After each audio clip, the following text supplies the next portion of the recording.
सोचिए 17वीं शताब्दी का हिंदुस्तान। एक तरफ दिल्ली के तख्त पर है मुगल बादशाह औरंगजेब, जिसकी दौलत और ताकत की कोई सीमा नहीं है। उसका साम्राज्य दुनिया के सबसे अमीर साम्राज्यों में से एक है। लेकिन ठीक उसी वक्त दक्षिण के सह्याद्री पहाड़ों से एक चुनौती उभर रही थी। एक ऐसा योद्धा जिसका नाम था शिवाजी और जिसका एक ही सपना था, स्वराज्य। तो ये सिर्फ दो शासकों की लड़ाई नहीं थी, नहीं, ये दो विचारधाराओं की टक्कर थी जिसने हिंदुस्तान का नक्शा हमेशा हमेशा के लिए बदलने वाला था। अब जरा इन दोनों ताकतों का फर्क देखिए। एक तरफ औरंगजेब, जो उस समय के सबसे अमीर साम्राज्य का शहंशाह था, लाखों की फौज, हजारों हाथी, तोपे, सब कुछ था उसके पास। और दूसरी तरफ थे शिवाजी, जिनके पास शुरुआत में क्या था, कुछ हजार सैनिकों की एक छोटी सी जागीर। मतलब कागज पर तो ये कोई मुकाबला था ही नहीं, ये तो एक गुलायत के सामने डेविड की लड़ाई जैसी थी। लेकिन हाँ, शिवाजी के पास एक ऐसी चीज थी जो औरंगजेब की विशाल सेना के पास नहीं थी, और वो था एक सपना और उसे पूरा करने का अटूट जज्बा। औरंगजेब के लिए हिंदुस्तान का मतलब था एक विशाल साम्राज्य जिस पर सिर्फ और सिर्फ उसका हुक्म चले। उससे अपने सामने कोई भी चुनौती बर्दाश्त नहीं थी। लेकिन उसे शायद इस बात का अंदाजा ही नहीं था कि दक्षिण में शिवाजी महाराज सिर्फ एक और विद्रोही जागीरदार नहीं थे, वो एक नई सोच को जन्म दे रहे थे, स्वराज्य की सोच को। ये सिर्फ मराठा शासन का सपना नहीं था, ये एक ऐसा सपना था जहां लोगों का अपना राज हो, जहां उनकी संस्कृति और उनके धर्म का सम्मान हो, किसी बाहरी ताकत का हुक्म ना चले। और बस यहीं से उस टकराव की नींव पड़ी जिसने पूरे मुगल साम्राज्य को हिलाकर रख दिया। तो अब शिवाजी के सामने सबसे बड़ा सवाल यही था। मुगलों की सेना एक विशालकाय हाथी की तरह थी, बहुत ताकतवर लेकिन धीमी और भारी भरकम। उनसे खुले मैदान में जाकर लड़ना मतलब सीधे सीधे मौत को दावत देना था। तो फिर इस अजेय लगने वाली ताकत को चुनौती दी तो दी कैसे जाए? इसका जवाब शिवाजी महाराज ने एक ऐसी युद्ध नीति में खोजा जो मुगलों के लिए बिल्कुल बिल्कुल नई और चौंकाने वाली थी। और वो जवाब था गनीमी काबा, यानी कि गुरिल्ला वॉरफेयर या छापामार युद्ध। इसका सिद्धांत बहुत सरल था।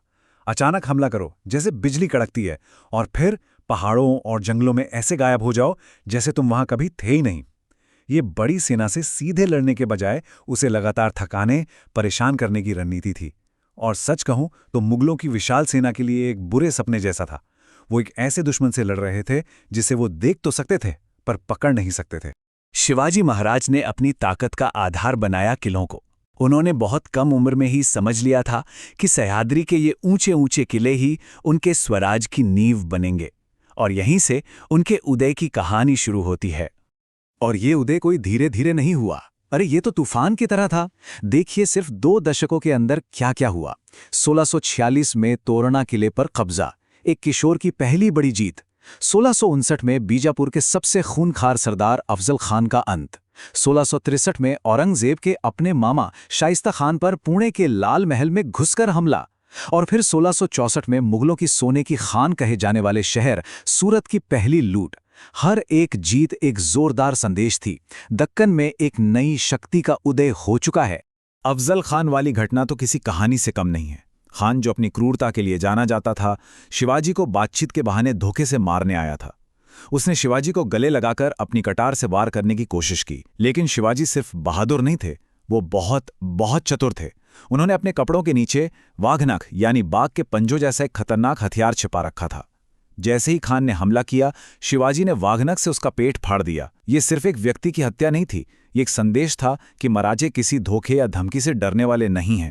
अब आता है कहानी का सबसे दिलचस्प मोड़। औरंगजेब ने शिवाजी को धोखा देकर 1666 में आगरा में नजरबंद कर दिया। सबको लगा बस अब शिवाजी का खेल खत्म। लेकिन औरंगजेब ये नहीं जानता था कि उसने जिसे कैद किया है वो सिर्फ एक राजा नहीं, बल्कि एक महान रणनीतिकार भी है। देखिए उन्होंने क्या शानदार योजना बनाई। पहले उन्होंने गंभीर रूप से बीमार होने का नाटक किया। फिर अपनी सेहत के लिए दुआ मांगने के बहाने उन्होंने गरीबों और साधुओं को रोजाना फल और मिठाई की बड़ी बड़ी टोकरियां भेजने की इजाजत मांगी। शुरू में तो पहरेदार हर टोकरी की जांच करते थे, लेकिन धीरे धीरे उन्हें आदत हो गई और वो ढीले पड़ गए। बस यही तो मौका था। एक दिन जब किसी को शक भी नहीं था, शिवाजी और उनके बेटे संभाजी खुद उन्हीं टोकरियों में बैठकर किले से बाहर निकल गए। जब औरंगजेब को ये खबर मिली तो वो गुस्से से आग बबूला हो गया। ये उसकी जिंदगी की सबसे बड़ी हार और अपमान में से एक था। आगरा से बचकर रायगढ़ पहुंचने के बाद शिवाजी ने वो किया जिसकी किसी ने कल्पना भी नहीं की थी। 1674 में उन्होंने अपना भव्य राज्याभिषेक करवाया और छत्रपति की उपाधि धारण की। ये सिर्फ एक राजा का ताज पहनना नहीं था, नहीं, ये औरंगजेब की सत्ता को सीधी और खुली चुनौती थी। ये एक ऐलान था कि दक्कन में अब मुगलों का नहीं, बल्कि मराठों का एक संप्रभु साम्राज्य स्थापित हो चुका है। लेकिन देखिए, शिवाजी सिर्फ एक महान योद्धा नहीं थे, वो एक दूरदर्शी शासक भी थे। उन्होंने समझा कि एक साम्राज्य सिर्फ तलवार से नहीं, अच्छे शासन से चलता है। इसीलिए उन्होंने बनाया अष्टप्रधान मंडल, 8 मंत्रियों की एक परिषद। इसमें पेशवा यानी प्रधानमंत्री से लेकर अमात्य यानी वित्त मंत्री तक हर विभाग का एक विशेषज्ञ था। ये कोई जागीरदारी व्यवस्था नहीं थी, ये एक आधुनिक मंत्रिमंडल जैसा था, जो ये दिखाता है कि स्वराज्य का उनका सपना कितना सुसंगठित और भविष्य की सोच वाला।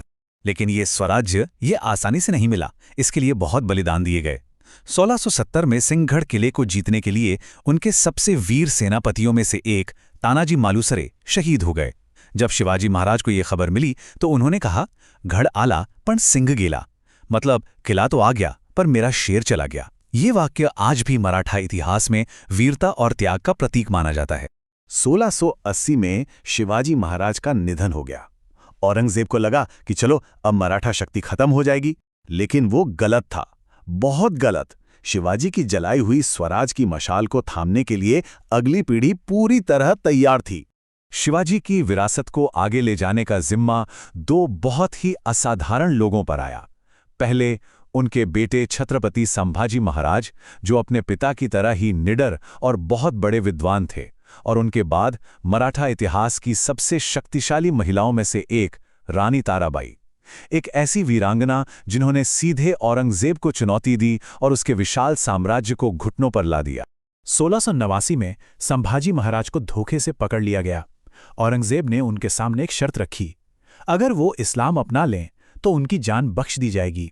संभाजी महाराज का जवाब था, मृत्यु स्वीकार है पर धर्म नहीं छोड़ूंगा। औरंगजेब ने उन्हें भयानक यातनाएं देकर मार डाला, लेकिन संभाजी का यह बलिदान बेकार नहीं गया।